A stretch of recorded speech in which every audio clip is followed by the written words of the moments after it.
एक हरे भरे जंगल में गौरी नाम की एक गाय अपने नन्हे मुन्ने बेटे राजू के साथ रहती थी। राजू को जंगल के हरे भरे घास खाने का बहुत शौक था। गौरी जंगल में जहाँ कहीं भी हरी हरी घास देखती तो अपने बेटे को लेकर वहाँ जाती और माँ बेटा मिलकर ताजी ताजी घास खाते। इसी तरह दोनों की जिंदगी बहुत मजे से गुजर रही थी कि फिर जंगल में शाका नाम का एक खतरनाक बाघ भी रहता था।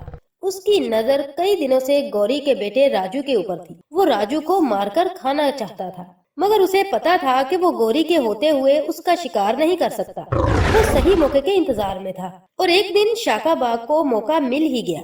एक दिन गौरी अपने बेटे के लिए हरी हरी घास ढूंढने जंगल की दूसरी तरफ गई।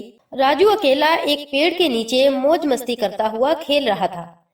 ठीक उसी वक्त बाघ ने राजू पर हमला कर दिया और फिर बड़े आराम से उसे खाने लगा। जब गौरी जंगल में वापस पहुंची तो उसे कहीं भी अपना बेटा नजर न आया।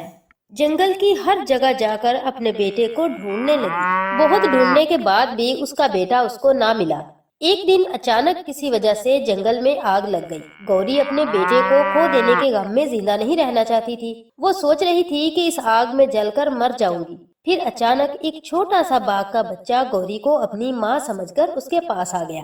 उस बच्चे को देखकर गौरी का दिल खुश हो गया। उस बाघ के बच्चे में उसे अपना बेटा राजू नजर आ रहा था। गौरी उस बच्चे की जान बचाकर उसे दूसरे जंगल में ले आई। गौरी को पता था कि उसके माँ बाप कभी भी ढूंढते हुए आ जाएंगे, मगर वो उसे उस जलती हुई आग में नहीं छोड़ सकती थी। इस बाघ के बच्चे का नाम भी उसने राजू रख दिया। इस तरह गौरी को अपना खोया हुआ बेटा वापस मिल गया और बाघ का बच्चा भी गौरी को अपनी माँ समझकर उसका दूध पीने लगा। और देखते ही देखते कई साल गुजर गए। अब राजू बहुत बहादुर और हिम्मत वाला बाघ बन चुका था।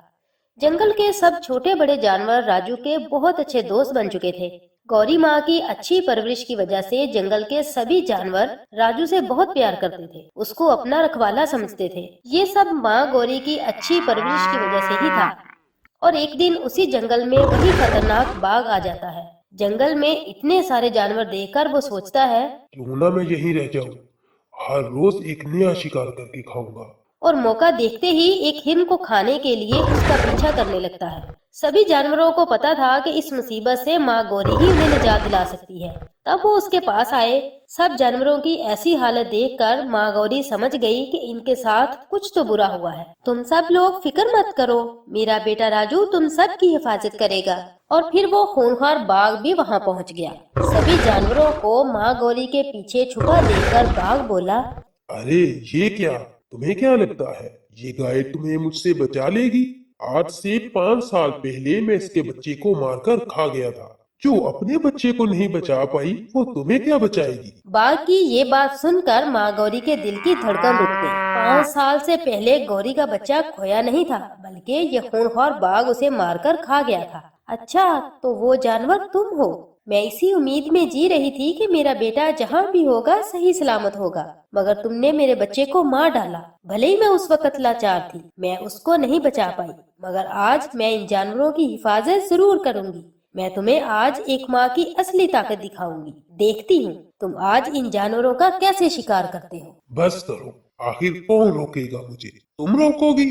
फिर उसने देखा कि एक और बहादुर बाघ उसके सामने खड़ा है, सभी जानवरों की हिफाजत करने के लिए। ये देखो, सब जानवरों की हिफाजत करने के लिए मेरा बेटा तुमसे लड़ने के लिए तैयार है। हिम्मत है तो आ जाओ। बाघ सोचने लगा कि एक गाय का बच्चा एक बाघ कैसे हो सकता है, और वो बाघ उसे कुछ जाना पहचाना लग रहा था। क्या तू यही सोच रहा है ना कि ये बाघ मेरा बेटा कैसे बना? जब तुमने मेरे बेटे को मार कर खाया, फिर जंगल में आग लगी। मैं उस आग में जलकर मर जाना चाहती थी। फिर ये नन्हा सा बाघ का बच्चा मेरे पास आया और मैंने इसकी जान बचाई, और उस दिन के बाद मैंने ही इसे पाल पोस कर बड़ा किया। अब ये मेरा बेटा है। बाघ की आंखें फटी की फटी रह गई। उसी दिन आग लगने की वजह से जंगल में उसका बेटा भी खो गया था। ये क्या, इसका मतलब है कि यही मेरा बेटा है। उस दिन जंगल में आग लगने की वजह से ये खो गया था। मैंने इसे बहुत ढूंढा लेकिन ये नहीं मिला। अरे ये मैंने क्या किया? जिस गाय के बच्चे को मैं बड़ी बेरहमी से मारकर खा गया, उसी गाय ने मेरे बच्चे को बचाया। मैं जानता हूँ मैंने जो गलती की है वो माफी के लायक नहीं है, फिर भी अगर हो सके तो मुझे माफ कर देना। बाघ गौरी से गिड़गिड़ा कर माफी मांगने लगा। गौरी गाय भी एक माँ थी और वो एक माँ के दुख को भी अच्छे से जानती थी। वो राजू को उसे लौटाकर उसका दुख कम करना चाहती थी। बेटा, ये चाहे जैसी भी हो, यही तुम्हारी असली माँ है। मैं चाहती हूँ कि तुम अपनी असली माँ के साथ जाओ। नहीं माँ, मैं उसके साथ नहीं जाऊंगा। आप ही मेरी माँ हो। हाँ, पर मैं आपकी बात नहीं टालूंगा। अगर वो चाहे तो हमारे साथ रह सकती। फिर वो सब हंसी खुशी रहने लगे।